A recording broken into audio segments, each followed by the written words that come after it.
Hey guys, like Blue 25 and Archer 9234 with episode 19 of Ranger Review Special. Today we have the Thunder Megazord from Mighty Morphin Power Rangers Season 2. And in Sentai, you guys notice this is the Dyreno from Gosei Sentai Dairanger. And we have all the completeness of the Thunder Megazord. Dragon, Unicorn, Lion, Firebird, Griffin. In Sentai, this was known as Lion. This was actually not called a Firebird. It was actually called a Chinese Phoenix. It's a Chinese Phoenix. Dragon, Mythical Beast, Ruseo, Star Ho-Oh, Star Shishi, Star Quilin, and Star Tenma.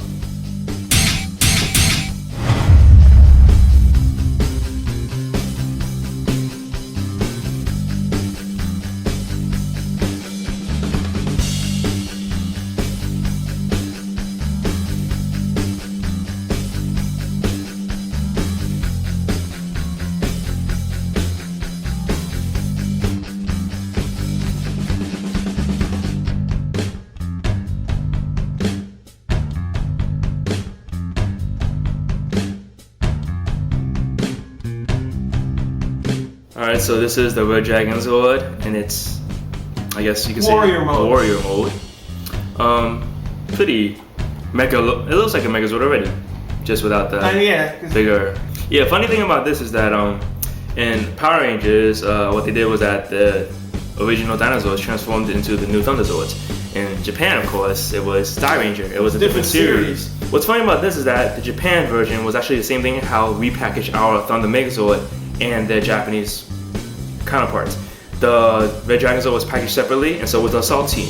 In America, we did the same thing. Red Dragon and Assault Team were bought separately. You can buy them separately, or you can buy them together, which they later repackaged as the Thunder Megazord and the Dyreno. And Dairanger also had a repackaged One Tiger and Dyreno combined. Yeah. So that was actually pretty cool.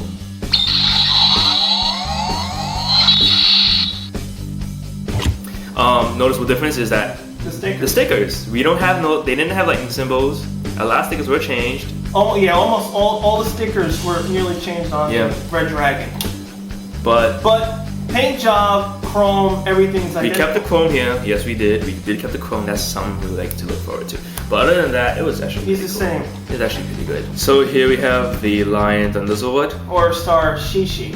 Of course, if you guys know Sentai, he was green. He was never the Black Ranger. He was a Green Ranger. Yeah. So obviously the most known change from him is that his head was changed green along with most of the stickers on him. Yeah, and of course the lightning symbols, we never had them.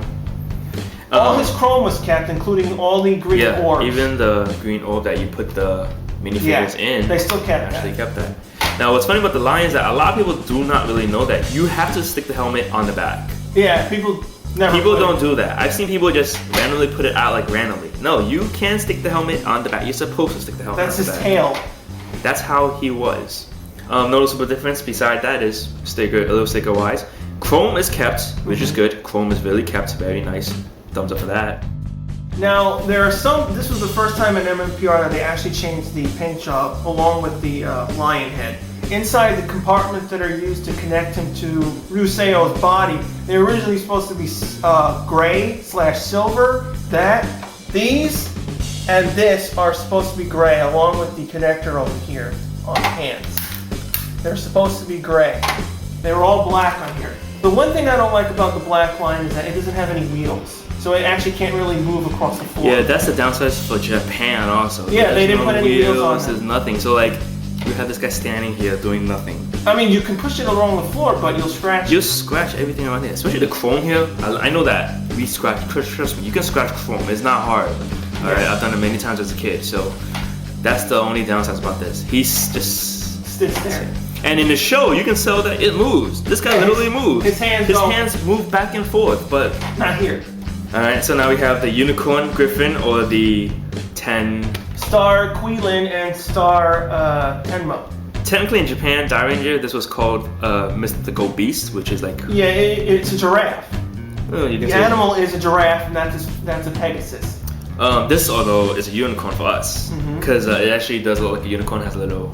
Yes, they got away with it. More notable features that they can move the heads back and forth because of transformation. What I really like is that you can move the head up and down. When you back this, you don't have an open mouth opens. Same thing with this. You can move this head back and forth. So you can imitate the show. Now, what's funny about these? These are the only ones that have wheels. Yeah, so you can move them across the floor. Noticeable difference is that the stickers and the handle on the back. Yeah, those were originally gray. Yeah, black. In the show, you can tell they're gray, but in ours it's black. I never understand why they changed the stickers and the parts. They're not show accurate anymore. What's the point? You can tell a lightning symbol. It's the same thing with the line. What was the point of changing? And everyone saw a green line. What was the point? And finally, we have the final mecha of the day, the Phoenix, or the Firebird in our show, or it's called Star Ho-Oh. In Star Ho-Oh actually means Chinese bird, so you can call it a Chinese bird. What this one does is, all it does is the head moves back and forth and the wings flap. Now, as you guys know, I do have the chrome version of the tail, and the sword too. We also have the chrome version. The story is that in Die Ranger, of course, this was all chrome. Yeah. In the American version, this was actually not. The early versions of the Thunder Assault Team, when it first came out, that is when MMPR 1 was about to end. That's when the Thunders were released. No one really knew about them. They had the chrome stuff on them. Later on, though, the first change was the sword. The first change was the sword. You see, as the sword is really pointy, the later version was actually dully and it wasn't pointy because, hey, look. So yes, this is actually cool to have a chrome version. It's actually really rare to find a chrome version because, especially both. Because I believe I've seen people have the chrome sword, but the tail was dull. Then I have the tail as chrome, but the sword is dull. So basically, it was both chrome. Then it was chrome's tail, dull sword, then chrome sword, dull tail, then both dull. Of course, notable difference, the sticker right here, it's lightning symbol. That's about it. Other than that, it's the same cool. Paint job, same plastic material.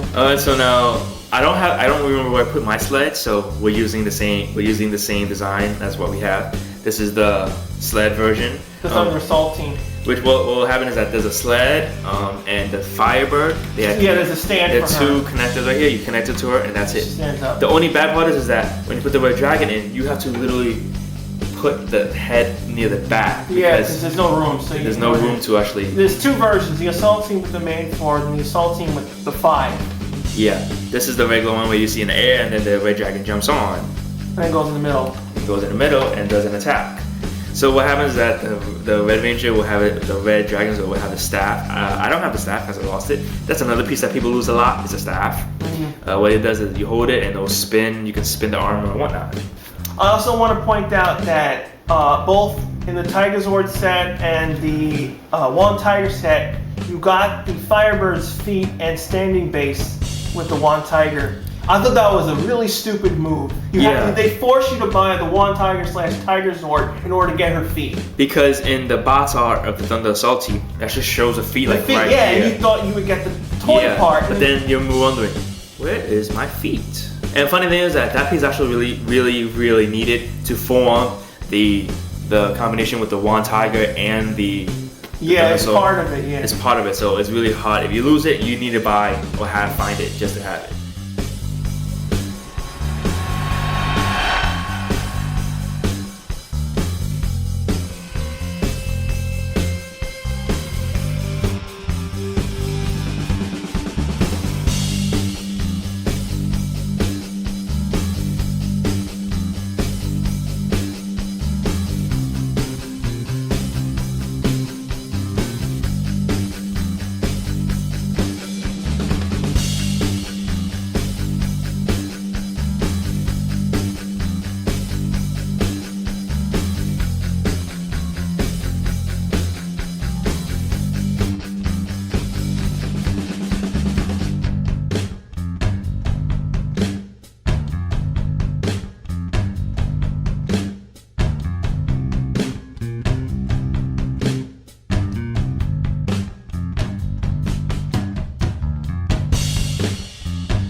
Yeah, so this is the Thunder Megazord in the Megazord mode.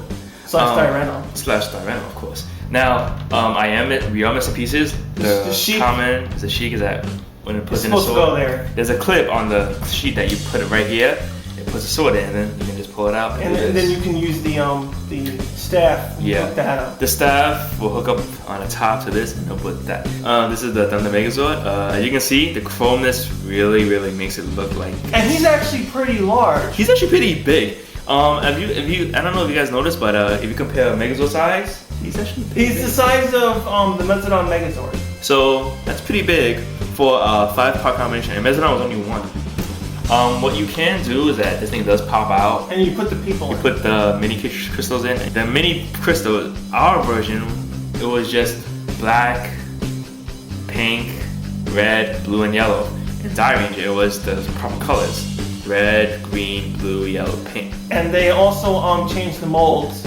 Originally, the little figurines looked like the Dairangers, but since we didn't use the suits, they had to remold them, so they used the Red Ranger from MMPR Season 1, and everyone was just casted off him and they just recolored.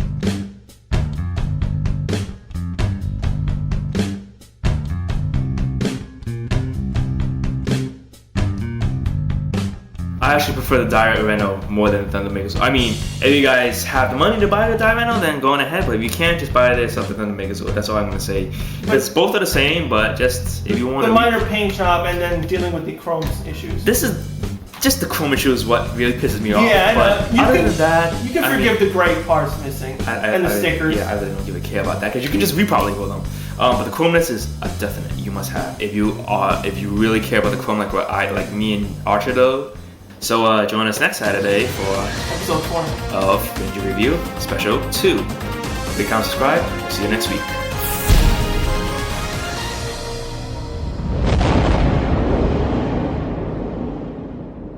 But yeah, so that's really cool about this toy. And oh crap, we put the arms on backwards. We did? Yes, we did. Oh, the pinholes! Me. Don't worry about it. No one's gonna really pay attention. Yeah. Just it. So this is the Dyreno. It's not the Nosaurus Megazord. I mean, Dinosaurus. I said Dinosaurus. I'm a dumbass. I'm just saying it. Yeah. Before we go any further, as you guys noticed, a lot of people screw up the feet. You can't really screw up this feet because they're specifically designed right here, to so go you can tell. Most people would say, "Hey, look, it's the Megazord again." It's it was flipped around, and they do have the specific design for it. So that's why. Unlike the Megazord, where people constantly keep flipping the feet in the wrong place. What's funny about this is that when I was a kid, we all just love Power Rangers, and in Chinatown they were selling Dairanger T-shirts and all that. So I remember I actually have a Dairanger T-shirt. Funny thing is, I didn't know what the heck they were. I just heard they were Power Rangers. Okay, I'll buy it. So I never knew. I actually had a Dairanger T-shirt. So I knew about Dairanger beforehand, but I didn't really care for them.